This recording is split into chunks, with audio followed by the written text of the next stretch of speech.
Welcome, everybody. Thank you for coming out on this Mars-Neptune conjunction. When I was first thinking about it, I was going, wow, maybe that's not a great day to do a lecture because people are going to be, just wandering in space. Oh, I forgot I got to do this or whatever. And then I remembered and I said, Mars and Neptune, that's a wonderful time. It only happens about every 2 years. And it's a wonderful time to push out your vision. And I said, okay, well, that's what I'm attempting to do here. I'm attempting to give people the vision of what I see for 2019. So, great. I'll do it on that day. Mercury went direct yesterday, so it's still pretty slow. But it will peak the superior conjunction of this Mercury retrograde cycle that went from November 16th till yesterday. The issues that came up, the stuff that you started, or the things that got clogged up will come to fruition at the end of January. It's called the superior conjunction, and it's the top of the cycle. We have the retrograde cycles, and then we have these superior conjunctions, and they're equivalent to what I would call a full moon phase, where things come to fruition and stuff. So if there's been anything that's bugged you, or things broke down, you needed to fix them, or this kind of stuff. If you could wait until into January, and so on. I got a lot to cover. The way I promoted this, I was saying, okay, my grandfather used to say, if you're going to go down the river of life, you might as well have a paddle. And I look at astrology as a paddle. It helps to map the river, it helps you to steer through the river. It lets you know when the rapids are coming. It lets you know when you could pull off to the side and camp for the evening, whatever. It lets you know when the Indians are coming. So one of these days I'm going to write a book called Handing Out Paddles. And it's going to be an astrology book. It's a simple astrology book. I came across this quote again, and I figured, okay, well, this fits with the river and so on. And it's the one from Shakespeare. There's a tide in the affairs of men, which taken at the flood leads on to fortune.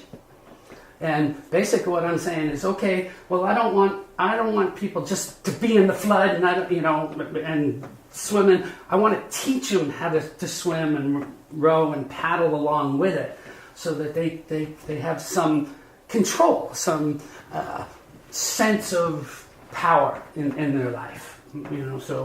And I was a psychology major, growing up, and astrology was such a wonderfully larger matrix to work within that I just never looked back. I combined the two and studied with, at the time in the 70s and the 80s when I was really studying diligently in Los Angeles and San Francisco. That San Francisco was the place where the astropsychologists were, so it was neat. I got to work with them and study with them and stuff. So I talked about the day today. There is another thing about the Mercury peak coming at the end of January. We've got a lunar eclipse and a supermoon coming up on January 20th. It's going to be the only eclipse that you can see here until October of 2023.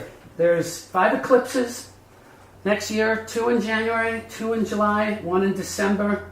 Again, they're all in the Capricorn-Cancer axis. So wherever you have Cancer and Capricorn in your chart, that gets really triggered.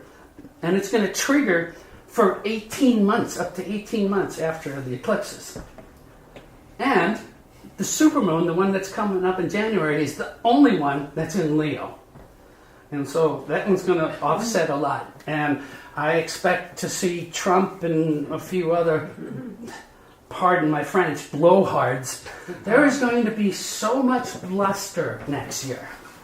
Okay, with Jupiter. On this winter solstice chart, there's an exact Jupiter-Mercury conjunction right on the ascendant of the U.S., right on the Sag ascendant. And that is everything from the Supreme Court,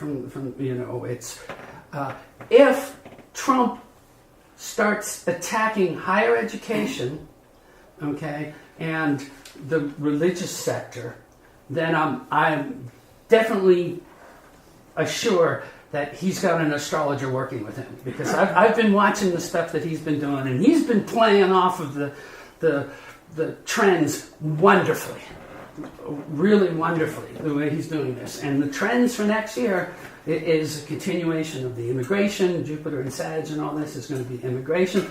The city of San Francisco is especially going to be put on the chopping block this year when it comes to immigration stuff. Interestingly enough, the state of California does really wonderfully in this next year. They're going to have nice big budgets. They're going to have, all these things that they're going to be able to work in. But the city of San Francisco itself is going to come under the gun, and I'm assuming it's going to be, Trump and the sanctuary city things and so on. But I can talk more about that. I've got charts here for, Trump, Putin, the stock market, the oil charts, the nuclear energy, whatever. And as I talk, I'm going to refer to some of them. But toward the end of the talk, I could go more specifically into those. One of the things I talked about and I put on Facebook, it was this year, and I put it in the beginning of the year. I was talking about Uranus going into Taurus and how that was going to mess with the banking industry. And cryptocurrency at the time was 17,000, 20,000 up at the beginning of the year. And it's like, no, folks, don't do it. Don't do it because it's going to crash. But when Uranus gets back into Aries at the end of the year, which it is now, it was going to crash. And it's not until Uranus gets back into Taurus that it's going to be worth anything, which will be March 6th. But there are other things. It's the banking industry and a few other odds and ends. But anybody know what a blue moon is? What is it? It's the month where you have 2 full moons. Wrong. No? Wrong. It is not.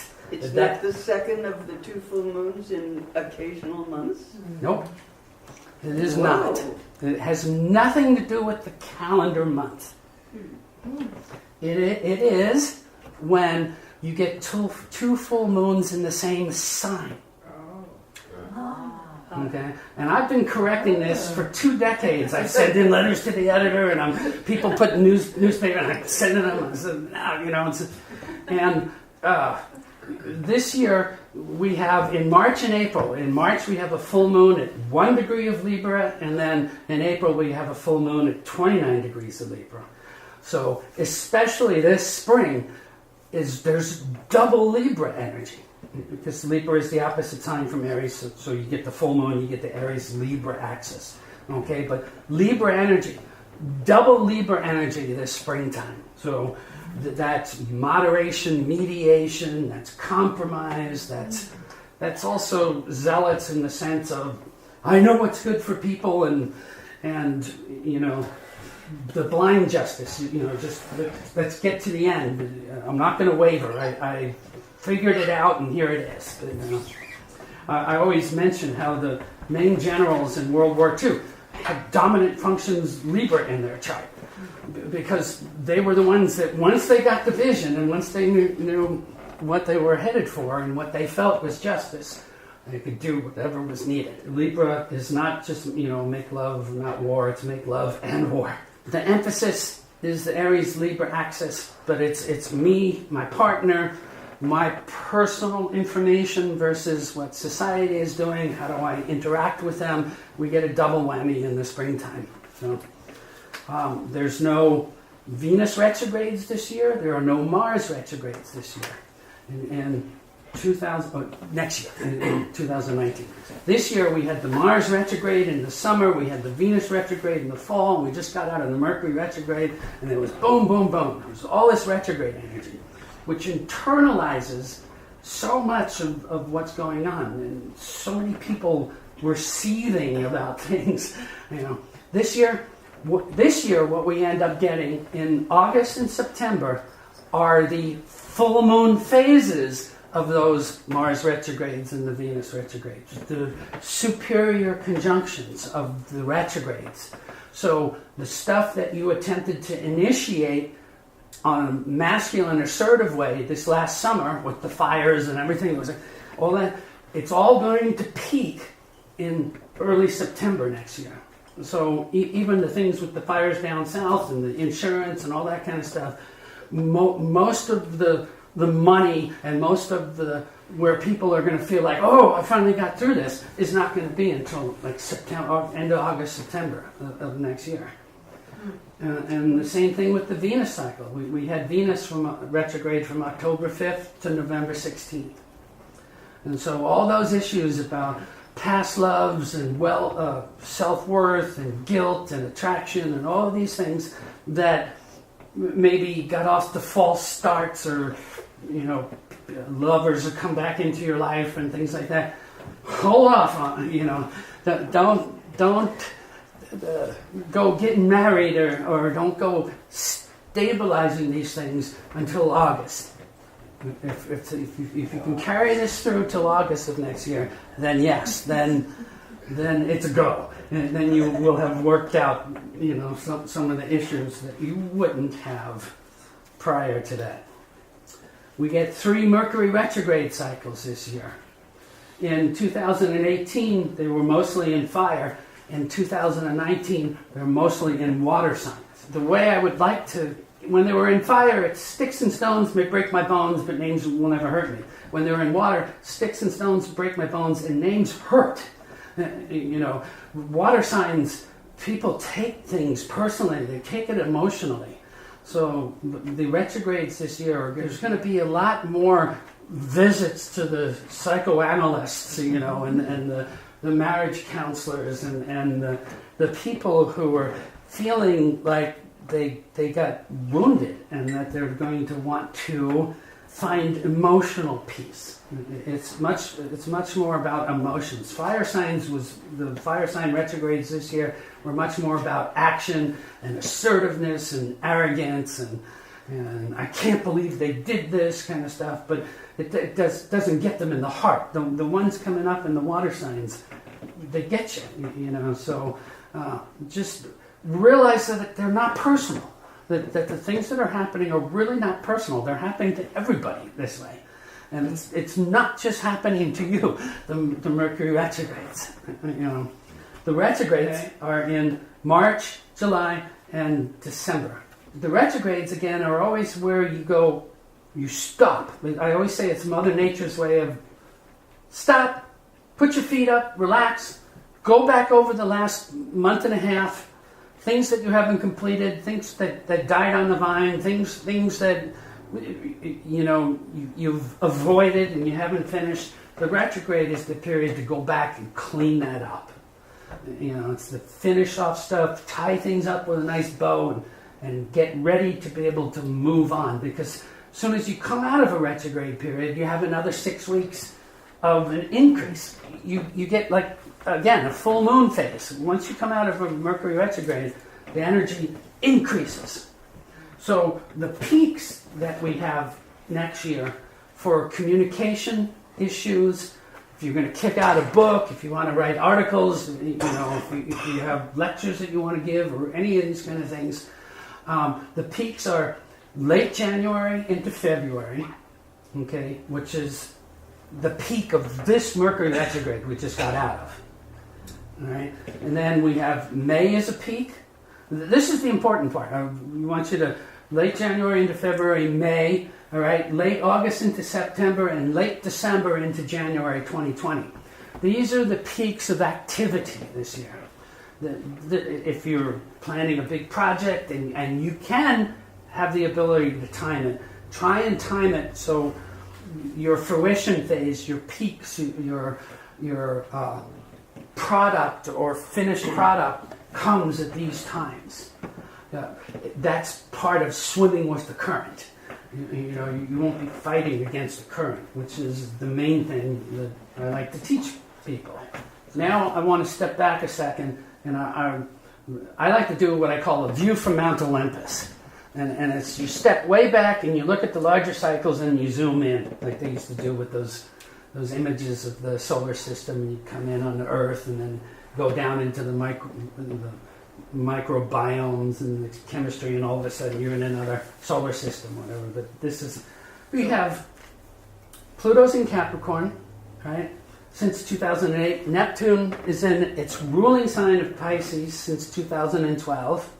Okay, Uranus is going into Taurus, which is fall in Taurus. It doesn't work well in Taurus. Taurus is about conservatism and keeping things the same way and not stepping outside the box because you're used to your familiarity. Uranus is all about shattering the box. Okay, so Uranus and Taurus. The last time we had stuff like this was coming out of the Great Depression. All right, and we had the victory gardens, and we had the food shortages because of the war and all these kind of things, and it was the Dust Bowl, and it was a Uranus and Taurus. When it first goes in, it limits the food supplies. It causes things like all these recalls that we're having now since May, since Uranus went into Taurus for a little while, and so we're going to watch a whole bunch more of those happening, so you really kind of want to make sure you're going to get clean food, know where it's being sourced from. The supply lines break down for these kind of things, for food and so on, and for luxuries. Uranus and Taurus, I especially say, this is a 7-year period. Is by the time we get to 2025 and Uranus goes into Gemini, the purity of organics will have been verified to the point that nobody wants to eat anything but it. And the prices are going to go sky high because won't be enough and all this kind of stuff. So I'm saying, in the past I used to have what was called victory gardens in this period and during this thing. I say what we need to do is have vitality gardens and to build those through Uranus and Taurus. You know, there's going to be new ways of farming. There's going to be new ways of the distribution. They're even, with Uranus and Taurus, I heard they're even 3D printing food. It's like, holy cow. How can they even do that? But they're doing it. They're taking the ingredients and they're using the ingredients and they're 3D printing, you know, like these. It makes me think of those space meals that are in little bags and there are bunches of food and stuff. From Ritz crackers to McDonald's salads, food recalls are all over the place lately. And you can expect them to continue. And the FDA was coming out, well, we know why this is happening. It's because we have better methods to be able to test for these and find out where they are. That has got nothing to do with the point about the idea that they're happening.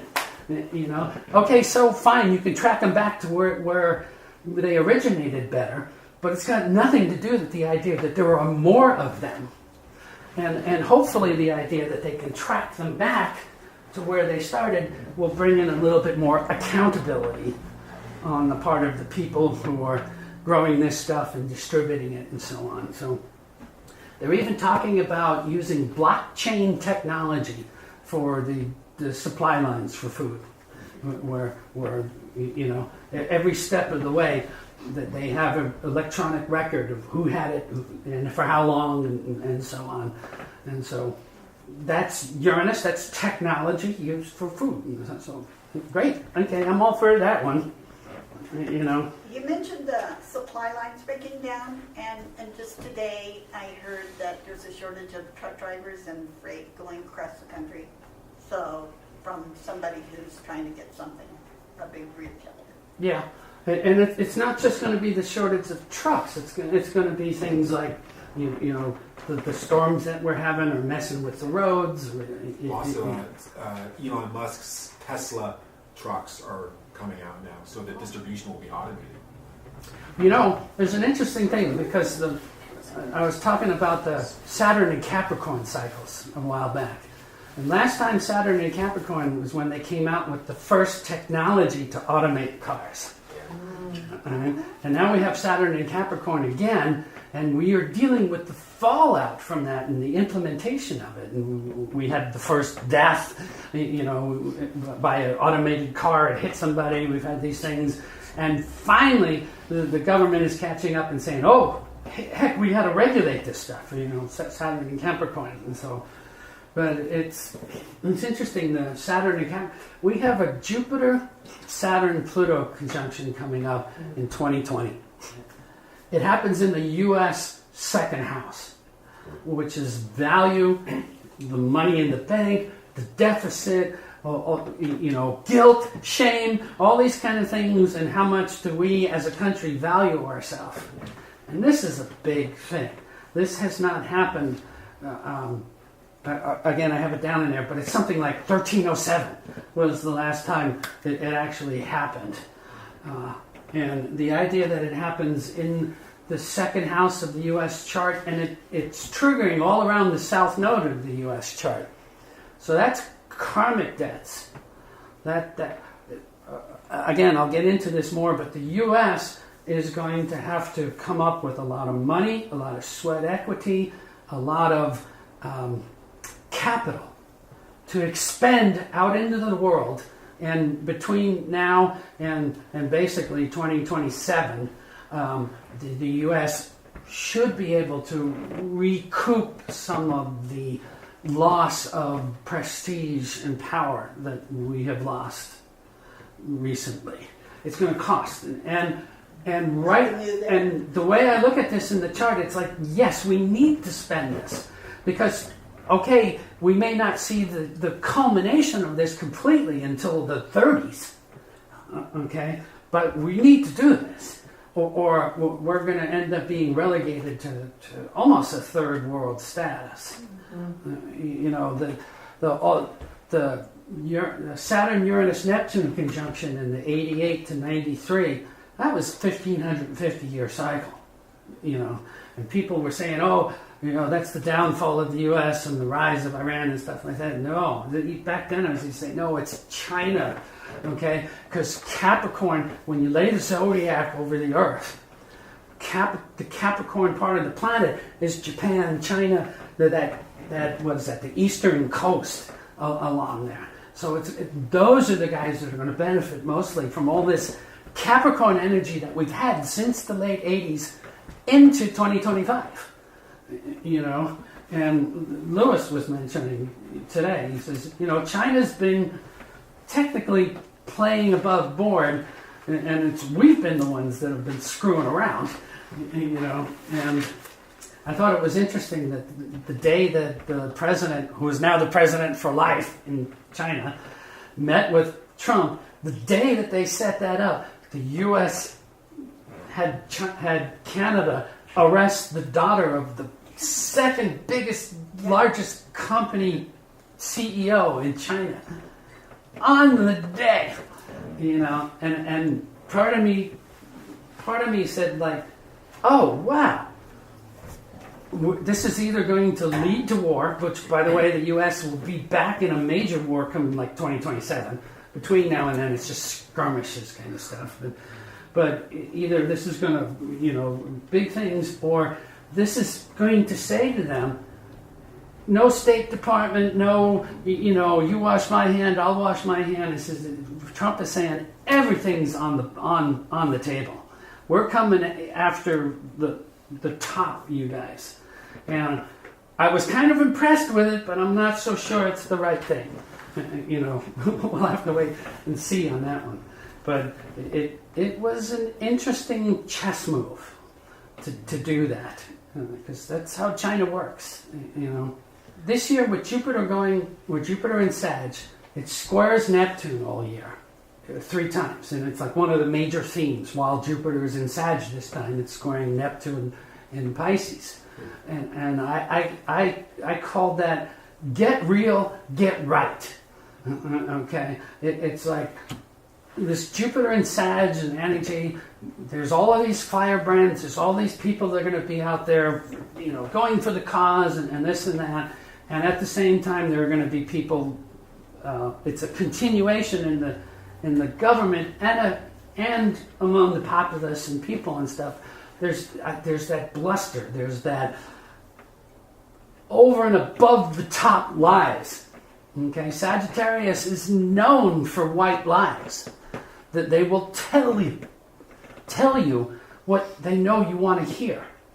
It won't quite be a lie, but they'll couch it in a way that they're not really telling you the truth.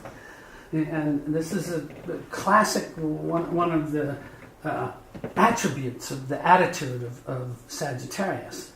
And you put that conjunct Mercury and square Neptune, and Neptune is all about the illusions and fantasies and so on, and it's going to be really hard to cut through the sleight of hand and the misdirects that are going on this year. And at the same time, it's the best time in 12 years. Actually, it's the best time since, what was that, when the Watergate break-ins took place. Mm-hmm. That was the last time that we had Mercury in a close conjunction to Jupiter, hitting the U.S. chart in any positive way. And look what that did. That kind of shed a light on something. And the same things come in here. And, Sag rules man-made laws. Saturn is natural laws. But when you're talking about Jupiter, it's like man attempting to try and play God and make the laws that kind of match nature, or we know what's best, so here's what needs to. Congress, the chart for Congress is off the charts. With the new Democrats and stuff like that. There's all these planets in Capricorn, and it opposes all the planets in the U.S. chart in Cancer, and so there's back and forth that's going to go, which I guess you really didn't need astrology to see that one, but there are going to be many, many laws that get passed this year that are going to be immediately overturned by the courts, which is probably a good thing, but when they come out, it's going to incense people. And so there are those kind of things. The thing that I like, there's also Saturn sextile Neptune. Jupiter is square Neptune and Saturn is sextiling Neptune. So we have the Jupiter, what is the man-made laws, and the Saturn, which is the natural laws. And the way I put this is, it will be an opportunity to balance the real and the unreal. Sacrifice and understanding is going to take place. The way I put it is, this year karma is either going to be a bitch or it's going to be a cinch.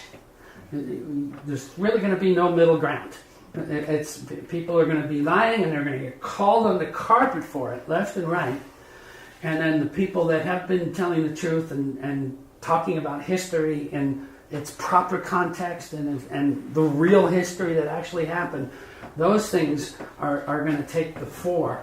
And there's going to be a lot of people to, like how Trump has got his base and they just anything he says, There's going to be a number of people who come out this year where there are going to be people doing just that, and be on both sides. And the rhetoric, the volume, the things is going to be off the charts. It's really going to be. I study history, and so I'm checking, what happened in this year, what happened in that year. In 2019, now the wild card really this year is Uranus and going back and forth into Taurus. That's the big one, because Uranus is so hard to tell which way it's going to come from. You can tell it's going to mess with the banking system. It's going to, it's going to mess with luxury items. And the food supplies and things like that, but you can't quite tell which way it's going to come. So to go back even further, we're now 5.5 years into quote the Mayan fifth age and so on and so forth. And I'm going to repeat this, which I've been repeating for decades now. It's not just one day, the turn, the flip of the switch. We're talking 26,000 years. It's going to take at least 40 years to transit from one to the other. And if you look at this other cycles, the 1,500 years cycle and this and that, roughly about from 88 to 2028 is really the window. By the time we get into 2028, people will be going, oh, no problem. We are definitely in the Aquarian age.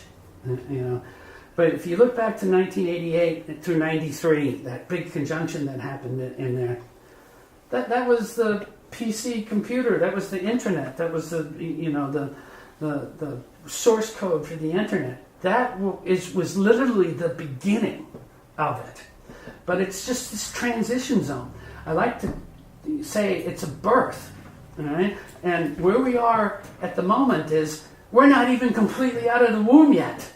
And it's not going to be until 2025 through 2027 where the doctors wax the baby, and the baby starts to say, oh, okay, I'm alive here. So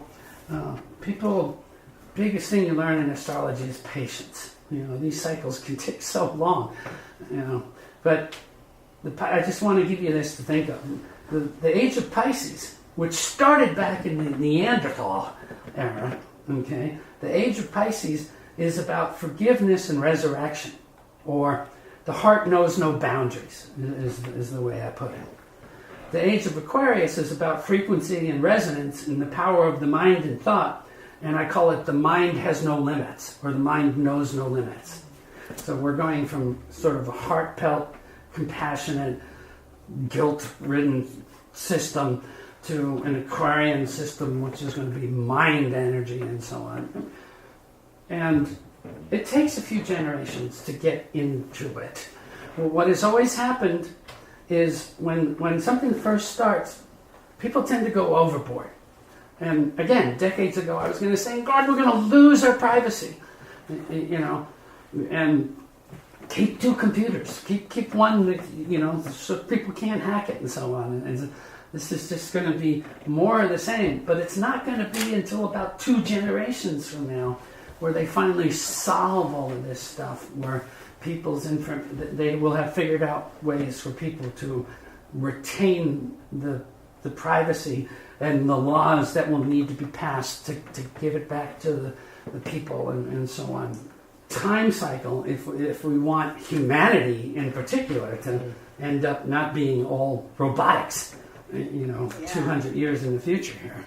It's interesting. Every time Neptune changes signs, we get these big cultural memes, not memes, but it's the Pluto cycle, not Neptune cycle. Pluto went into Scorpio. We got the Star Wars stuff, and the seeing the dark, and finding the force and coming back, the butterfly, and saving the universe. That was the rehashing of the old myths, but it was Pluto and Scorpio.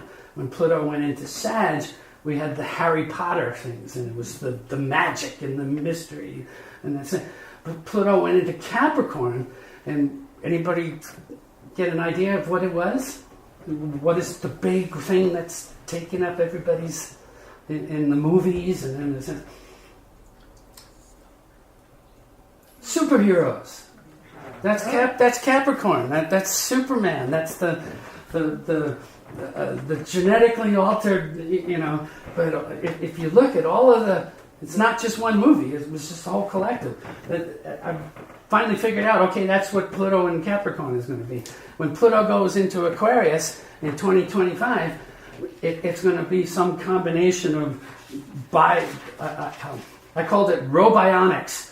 And robots and biology, and the heroes are going to be these hybrid machine type things. It's not going to be Supermen per se. It's going to be the machine that helps save society or whatever. And they're going to start kicking out stuff saying, well, robots are fine. Robots are great. Look at these this image that we're giving you. So. The cycles that we're working in at the moment, the largest cycle is the Uranus-Neptune-Pluto cycle, which is almost a 4,000-year cycle. And it started in 560 to 580 BC, and it's about spiritual awakening. And if you look back, that's Lao Tzu, that's Confucius, that's Pythagoras, but we're not even barely halfway through it, and it doesn't even peak until 3307. But it's a spiritual path. The next one we have is the Saturn-Uranus-Neptune conjunction. And it is a 1550-year cycle, but it breaks down into 680-year cycles. All right? And the last one we had was 1988 and 1989. So we've just started that one. We've only had one Saturn return since then. And a lot of the things that came about at that time, like the internet and things like that, now we've got the Saturn return, and it's like, net neutrality, Facebook, what are we going to do with them? How do we protect ourselves? And so this is coming around. But it's a cycle that's going to take a few hundred years longer still. We've got the Neptune-Pluto cycle that started in the late 1890s, and that is about extremism.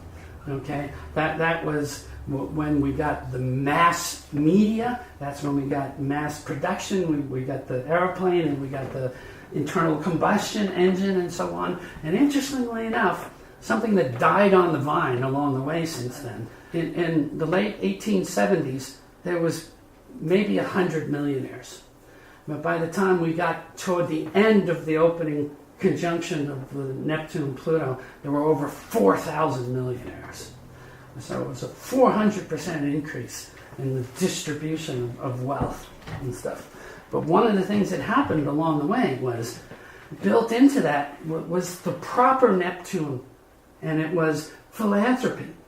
That was the Carnegie Foundations and the Rockefeller Foundations, and the millionaires at the time used to try and best themselves on who would give more money to what cause and so on. And that's gotten distorted since then. What we've had is 100 years of the opening sextile of Neptune to Pluto. And it's allowed this to get co-opted. It was easy to co-opt. We get into the 2040s and 50s, we get the Neptune-Pluto square. That's where the society will finally start to diffuse that extreme between the wealth and the poor. And it will come back where people will feel a duty that if they were really wealthy, that it should be used for the service of mankind, not just to service all their toys, I guess. Then the next one we had is the Uranus-Pluto cycle, which last time it happened was in the mid-60s. And Uranus-Pluto was about, upset the apple cart. Let's kick all this stuff into gear, and so on. And if you think back what was happening then with the free love and all this kind of stuff, and we just got finished with the opening square to that the last 5 or 6 years. All right, and it was challenging many of the things that happened in the mid-60s. And again, I have it all written down in other lectures and all, but all of the things that started in the 60s, and it was Medicare and all these kind of things, they were all on the chopping block as the square hit.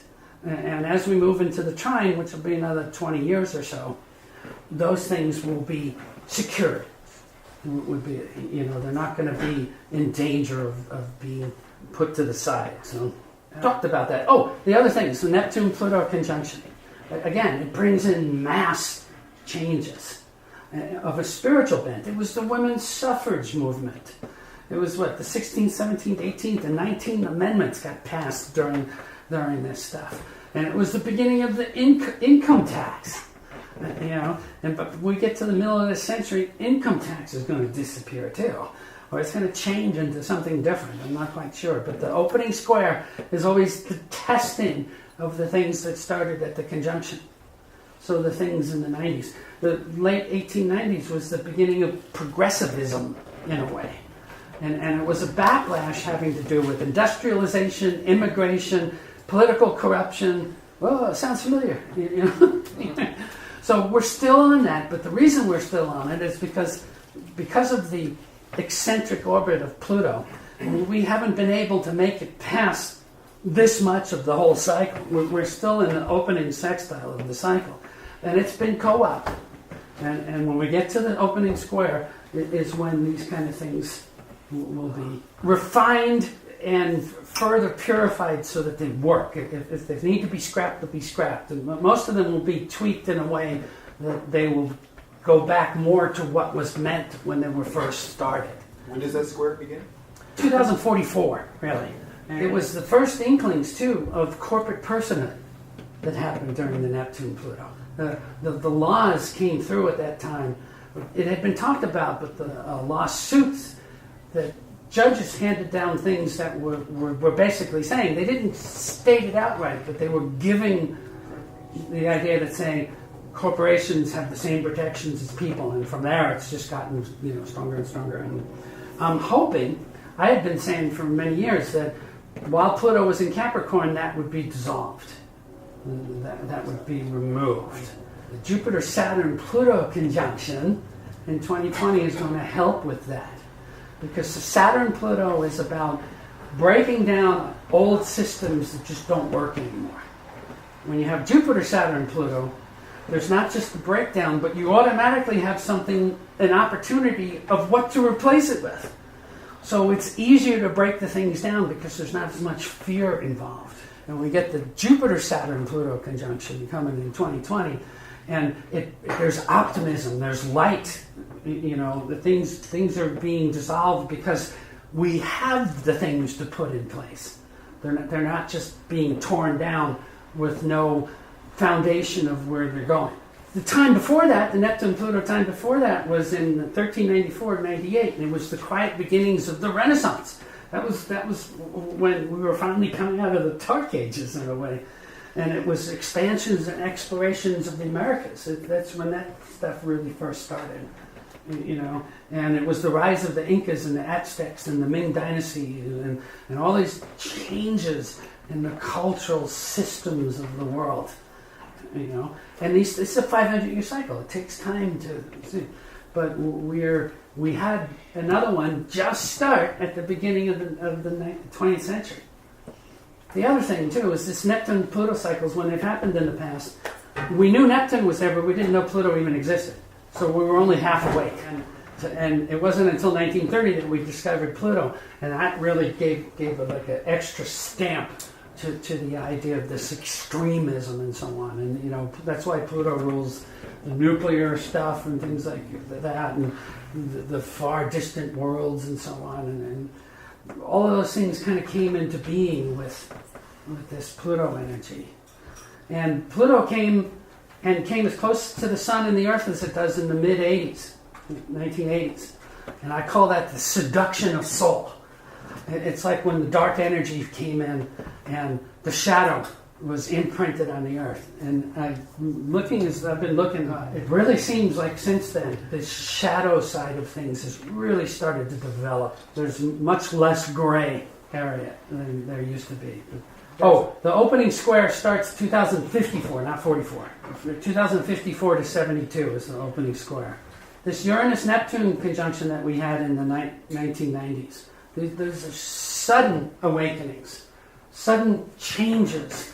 Unlike the Neptune-Pluto ones that take long time to develop out, the Uranus-Neptune ones are quick, sudden changes. Religious revivals, awakening, great reformers. Every time we've had Uranus-Neptune conjunctions in the past, we've had people like Socrates, Christ, Muhammad, Luther, Copernicus, Da Vinci. All these people are they're doing their best work during these Uranus-Neptune conjunctions. And it's very interesting to see this Uranus-Neptune cycle. And I'm curious to see who the people were that were born or that were working at this time in the early 1990s and where that's going, because it's still too soon to see that. The things that did happen in 1993, it was the beginning of the European Union. That was a big cultural shift. 11 different countries had revolutions, and they split and became independent entities. That's a lot for 1 year. But most importantly, it was the source code for the internet. So, the last time before that, in 1821, there was a whole bunch of stuff. There was, again, 11 different countries that declared independence, all these things. But the big thing that happened in 1821 was we defined what electromechanical energy was. We finally realized what that was, outside of the realm of alchemy and stuff like that. And it became 1821. And so that was the big shift then. That there was this electrical world, this combination of electrical and magnetism that really set us all up for the age that followed in the late 1800s, the gay 90s and the Gilded Era and these kind of things. So Jupiter is going to move into Capricorn in 2020. We're going to have this Jupiter-Saturn-Pluto conjunction. The last time Jupiter was in Capricorn was 2008. Anybody remember what happened in 2008? the big crash, the stock market crash, all this kind of stuff, the Lehman Brothers, the recession, Freddie and Fannie Mac. I have down here, no, Barack Obama was elected, and then I have Michelle elected in 2020. But I always felt that I thought she was run, regardless of what she says right now. She's got the name recognition and the capital to be able to pull it off. Plus, we're a minority, it's a woman, going against the white male GOP kind of thing. Oh, Joe Biden just recently kicked out a thing and said he's the most experienced or qualified person to run. And so I looked at his chart, and it's like, yes, he's going to attempt to run. And in November of 2019, he's going to get slammed. He's got 5 planets in Scorpio.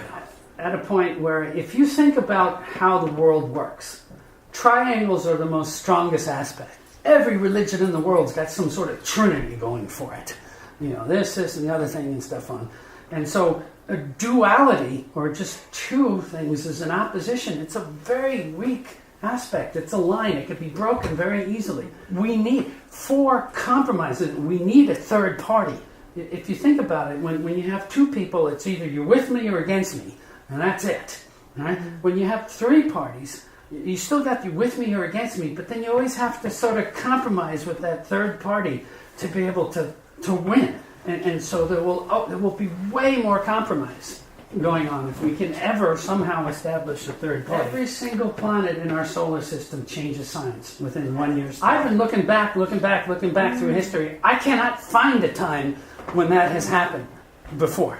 And any time a planet changes signs, it's a cultural change in an attitude. I like that. I get chills when I talk about that one. We're in the dark before the dark before the dawn kind of thing. But that is really going to be just a phenomenal change. And we need to make sure that whoever's in office, whoever has the reins at that time, open to new things. It can't be throwback stuff. It can't be, make America great again, or going back to how it was. It's got to be this new Aquarian kind of energy. Outside of this year that's coming up, where I'm telling everybody it's the flashlight. You got to go out and call everybody on their lies and dig up the truth and this and that. Once we get past this year, 2019, it really is going to be one where the light needs to be protected and just in stasis somehow. The U.S. needs to go through a period where it's not doing anything. Like the caterpillar in the cocoon. The things that got brought up in 2019 don't really gel in 2020. We got this, Jupiter, Saturn, Pluto in the second house. America is still being brought back down to its basic values and roots and stuff.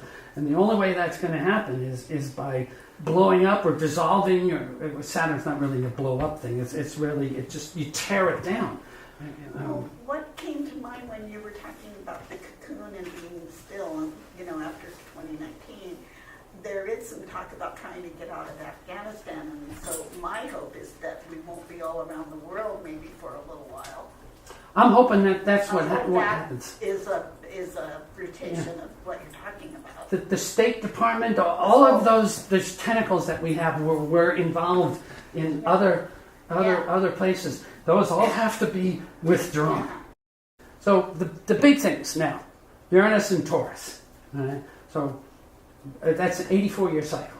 All right? And so this year and into the springtime, it's going back and forth between Aries and Taurus. And when Uranus was in Aries, when it first went into Aries, we got the Arab Spring, we got all this kind of stuff. We got the selfie movement, we got it was all me, right? Uranus and Aries. Uranus is going into Taurus, and I've already talked about some of those things, but Taurus is the ability to attract, possess, own, desires pleasure and comfort. Okay? It's stable, conservative, simple, even boring at times. It doesn't like change. It's very predictable, Taurus attitude. If you think about it, Aries is the newborn. You take your first breaths, and it's about surviving, and you cry and you get what you want and so on. And by the time you get to the Taurus zone, all right, in the evolution, it's okay, my survivals are met, now I want comfort, now I want pleasure, now I want soft blankets and these kind of things. And that's Taurus energy. They're easily incensed. Taurus is the bull. Taurus rules the stock market. Taurus rules the money. Uranus and Taurus. is agriculture, horticulture, especially too, the beauty of flowers and things like that. So all these things are going to get upended over the 7 years coming up. If you think about it, there are certain luxury items that you just don't want to do without. Sorry, I'm telling you to stock up on these things, you know, because there'd be the disruptions in them. Uranus and Taurus emphasis is going to be, how do we purify the food? How do we purify the soil? You know, the last time Uranus was in Taurus, we were climbing out of the Great Depression, the Dust Bowl. The ATM was invented. I thought that's interesting with money and stuff. You know, just go pull it out of a wall somewhere. Shopping malls were invented. And again, the Boston Tea Party, even in America, happened while Uranus was in Taurus. This time Uranus in Taurus, sustenance and self-sufficiency, food be thy medicine, soil quality, revolutions in farming, new construction methods, new distribution methods, any sort of technology that can analyze the pollution in soils, the pollution in the air, you know, these kind of things. The actual equipment that you could wear on your body or on this that will tell you when you're moving into a polluted airstream or, you know, these kind of things. They're going to be the big things. Like I said, organics for packaging, the metals, especially. One of the things I talked about, I got the stock market chart here. It's got this T-square in it. And the outlet is always in Scorpio. So every time things happen in Scorpio, which is why we have these October surprises all the time in the stock market where things fluctuate.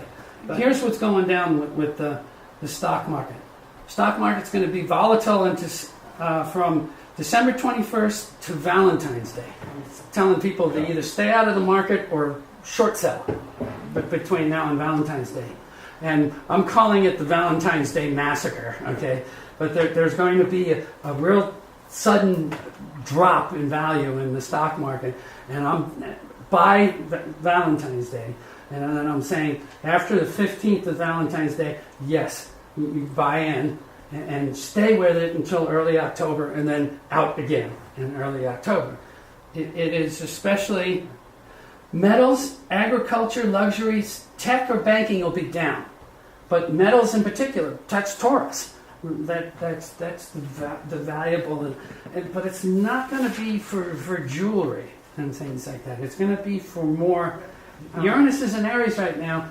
Once Uranus goes direct on January 6th, it's a great time to invest in anything that comes out of the earth, that is brought up from the earth in some sort of technological way, you know, or anything that has to be purified. You know, it is cattle and things like that too. We have the issue about the purity of it. That's going to be an issue. So you have the idea, if you're going to do that kind of stuff and do livestock, make sure it's things that you can source. Well, another technical innovation happening now is the synthesized meats. Right. That's just starting now, and it's going to be. Explain that? Yes. They're now creating hamburger, any kind of meat in the laboratory. The $400 hamburger. That's right. That's right. That's huge. I think it's one of the most significant innovations we have right now. It's going to stop a lot of the cattle murdering and stuff like that. And it'll be pure. You know. None of it's soy-based. No, it's grown genetically. It's genetically the same as meat you would get from an animal, but it's grown in the lab. It sounds weird, but think about it. Think about it. The good side of it. Yeah. So one of the things I mentioned, by October of 2019, you might want to shift out of more common stock into bonds. Cryptocurrencies, I had told people once Uranus goes direct, January 6th, and once it gets between January 6th and March 6th, if you're going to buy cryptocurrency, do it then. Yeah. All right? And then hold it the whole time that Uranus is in Taurus. And you will make out like a bandit. And the timeline you're holding? But hold. About 6.5 years. I predict another peak in 2021, 2022. Possibly, but In it'll six peak figures. even higher. In six figures. Yeah. Bitcoin will be six figures. Yeah. Hard to believe, but it will. Yeah. No, I think, like I said, by the time Uranus gets out of Taurus. So the Jupiter-Saturn-Pluto conjunction happens in the stock market in the 6th house. So in 2020, that's going to be where the building itself gets messed with, falls apart or whatever, but they're going to have to relocate and come up with new sources of being able to. I know they have an alternate site at the moment, but What building? there's the Wall Street. Oh, okay. What was it? Sorry. 2 That's Wall not- Street, or what the address is, or whatever, but that whole area, the financial district, is going to come under the stuff is going to stop working. The Saturn's going to make the building fall apart. You know, they're going to have to, and it's likely. Again, it's really not going to be until Uranus gets into Gemini where they won't have to have a central location. You know, but in the meantime, there's going to be stuff where it gets bombed, it gets torn down, or something in 2020. But that's the biggies on the stock market. Now the Mercury-Jupiter conjunction that's happening falls right on the 5th house of the stock market. So from Valentine's Day through October, there should be a really large uptick in we have Jupiter and Saturn. What we've dealt with in 2018 was Saturn in Capricorn. That's why it kind of got up and then got dragged down. It's getting dragged back below what it was when it started Saturn in Capricorn. But the Jupiter in Sag is going to bring it up. Especially foreign investments. Okay, Sag rules overseas investments, not, say, U.S. stuff. So that's good for foreign to go into foreign investments. Yeah. Between this time. For the year, for 2018. Now, the oil prices. Okay. I know this for a fact because it was in Time magazine in the 80s that the OPEC oil minister said, yes, we use this chart to set oil prices. And this is the chart of the blowing of the first oil well in Titusville, Pennsylvania, back in 1857. And they went on the record saying, yes, we use this to help set prices. So the big thing here is coming up is, come 2020, the prices are going to be high. Not right now. They're going to go up again in 2022 and stay really high till 2025, and then there's going to be a big crash. So there isn't a whole lot to worry about between now and 2025. We're not going to have people jumping out of windows because their stuff went out the door. Are we talking about oil or the stock market? I'm confused. Oh, I confused the two. I'm talking oil prices. Okay. Oil prices, but also oil in the stock market. You know, people do oil futures and this kind of stuff. But it's the prices of oil. All right. And the price of oil will bottom out in 2025. Ideas. Let me go through here. I didn't really talk too much about Capricorn. But with Capricorn, I always say, with this strong emphasis on Capricorn, build something that will last or protect something that should. To me, that's the main goal behind Capricorn.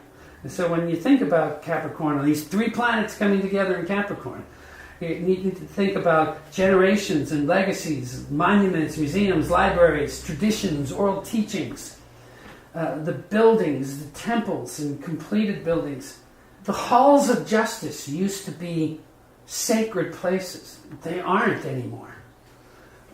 We need to bring that back. I think that's part of the Jupiter-Saturn-Pluto conjunction in Capricorn. I think that will start, again, something that's going to probably take 2 generations or so to really gel. But it will be returning the sacredness to the Capricorn institutions, the government, the big businesses, and things like that.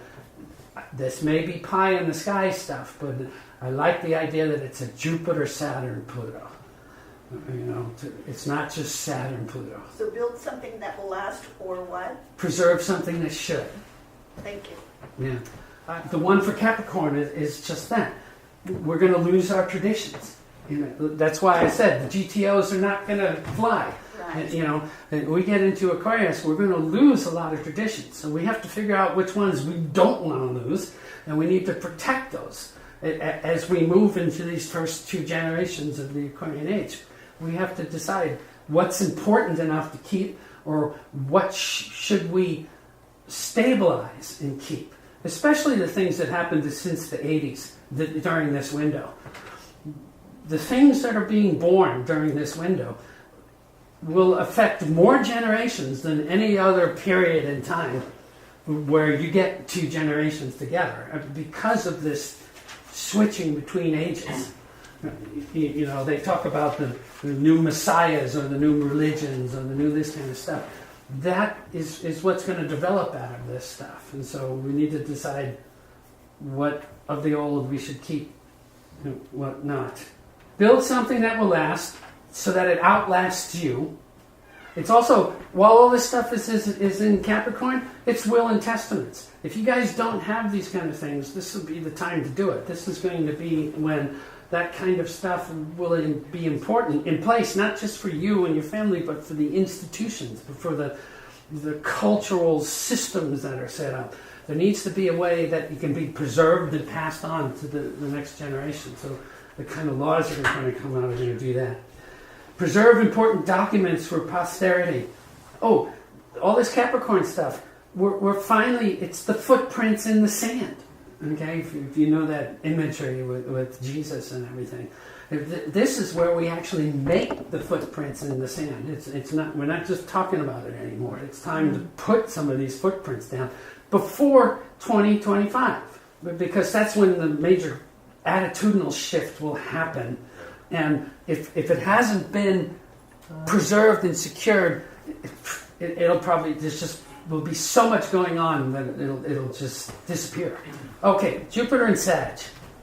I call it lighting the way, the light of the master. Neither politician nor perpetrator. Jupiter and Sag shows us the real way, who the real way showers are. It's in the hermit's eyes, the monk's voice, the preacher's passion, the prophet's purpose. Sagittarius, aspiration, devotion, philosophy, freedom. Motivational speakers and fiery preachers. Muses and masters, myth and magic, morality and man-made laws. It's faith. It's faith in the future. But it's justified faith. It's not just made up. It's that's where we have to distinguish, and we have to call out the things that are just have no grounding, have no roots. All these things. Judges and juries, teachers and preachers, poetry and prayers, rituals and rhyme, zealots and firebrands. As long as we aim high, it's got to be something for the good of all people, not just for myself or my group or my party or my this. It really has to have that higher. Sag is the archer aiming at God and saying, "Hey, I want your attention. Speak to me. Why am I here?" It's higher learn. Mercury, Jupiter conjunction. Religious organizations are going to be a lot of the spearheads that do this, that call this stuff on the carpet this year in 2008. When does Jupiter go into Sag? It did, November 5th or 6th. And it'll stay there until December 13th, I think it is, of next year. Are you saying religious organizations are going to call out a lot of stuff? Yes. I think the Christian right is going to get fed up with Trump or things like that, and there's going to be some of that, but it's not just Christians, it's just all faiths are going to, again, it's the preachers in the pulpits that are going to be riling this up. It's going to be the motivational speakers, it's going to be the judges. You wait and watch the opinions that get passed with Jupiter and Sag. They're going to be, instead of 10 pages, they're going to be 30 pages long, and and they're going to address issues that usually... Are they going to be constitutional? Well, the 14th Amendment, right? Mm-hmm. That's the big one. That's I think is going to get messed with. And the problem with doing a constitutional convention is you might open it just for one thing, but once you open it, you can change anything Oh, yeah. in No, there. that is so dangerous. And so we Yeah, can't I'm let hoping that that happen. Oh, that is so dangerous. Yeah, yeah. Now, I think you could add amendments without doing a constitutional convention. Because You know. there are more. But we don't want to let anybody open the convention on it. Not under the Jupiter, Saturn, Pluto stuff. They'll take us back to laws from the 1800s or something. You know, and it's a thing. Competition is important under Jupiter and Sag. There's going to be a lot of people vying for their voice to be heard. There's going to be so many voices that there's going to be a lot of competition. Be some interesting sport events. And it's also competency. In the profession that you're in, Jupiter and Sag is about being competent, being a master at what you do, not just I got my degree. Jupiter, it's over everything. It stimulates optimism, exuberance, opportunity, opulence, obesity. Oh boy, I can't believe what just happened. It's the power of the pulpit. Some sayings for Jupiter and Sag. Bring in the spirit, make the God connection, reach out and touch someone, reach for the stars. The straight and narrow, like my fire. You hear any of these phrases and stuff like that coming out, I suspect there'll be a bunch of them. Point them in the right direction, straight to the point, straight as an arrow. Preach to the choir. All these are the kind of things that are Sag motivated. So should we wrap it up? Oh, there's one thing I do want to say. I saw this in here. This would be a good way to stop. But it was the difference between Jupiter and Scorpio. When Jupiter is in Scorpio, it is what or who would you die for? Right? In Sagittarius, it is what or who would you live for? So, okay, I think I'll stop.